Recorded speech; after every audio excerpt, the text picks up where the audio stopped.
We're enjoying some lovely weather in Manchester today, but nonetheless, I would like to share even more German-Spanish crossover events, that's not the right word, even more interesting grammatical similarities between German and Spanish.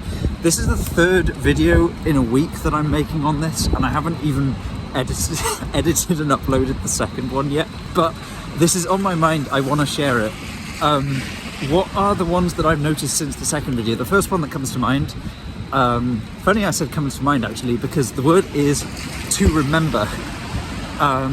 In German, sich erinnern, literally to remind oneself is to remember something.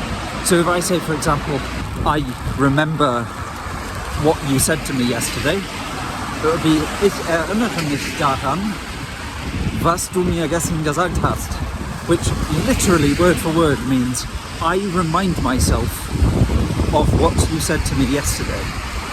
Very interesting construction, kind of makes logical sense if you think about it. In Spanish, the word is acordarse.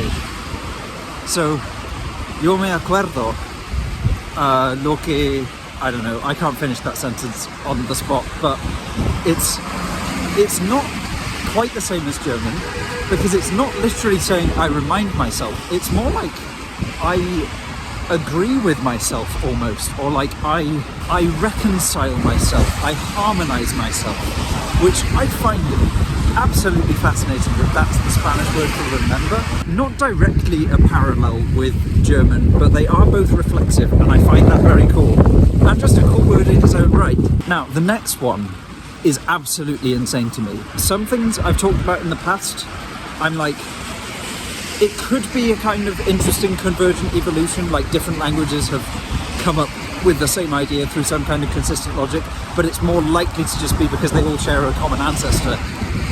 As my cousin Alec very wisely pointed out in the comment section of a recent video of mine, although German and Spanish are from two different European language families, they're all part of the same Proto-Indo-European language superfamily.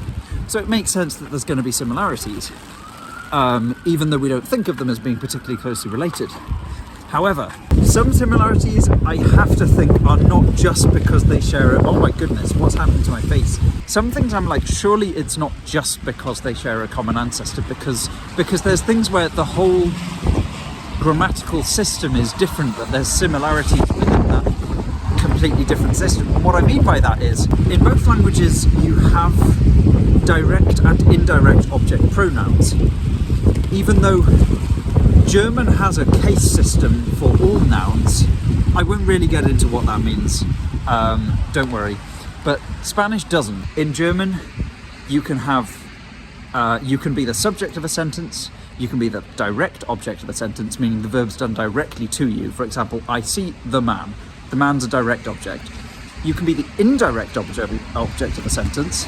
So the closest we get to that in English is like, I gave him the book. The him there is indirect, because you're not giving him, you're giving something to him. But the point is, in German, literally all nouns are always one of four cases, depending on like whether they're the subject, direct object, indirect object, etc. In Spanish and French, they don't have a case system in the same way.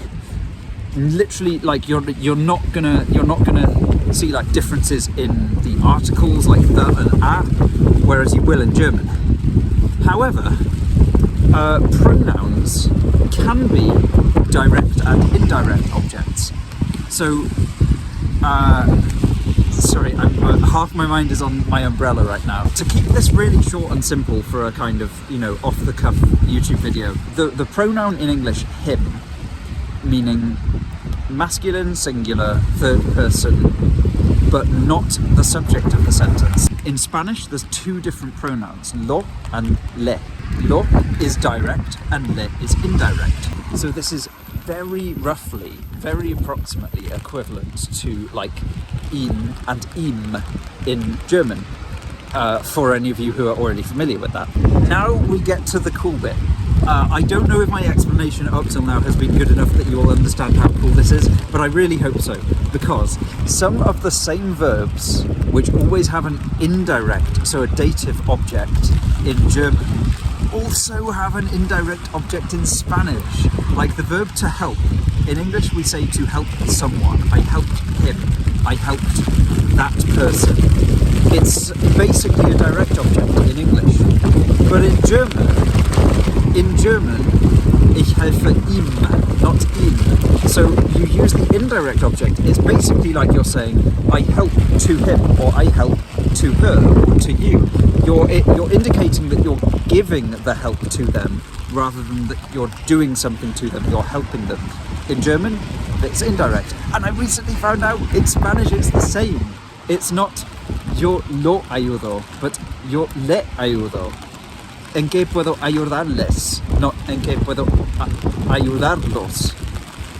So, again, like in the German, you're saying, in what can I give help to you, rather than in what can I directly help you. If that explanation didn't make sense, I apologise. I have bigger things on my mind right now, like not blowing away. See you soon.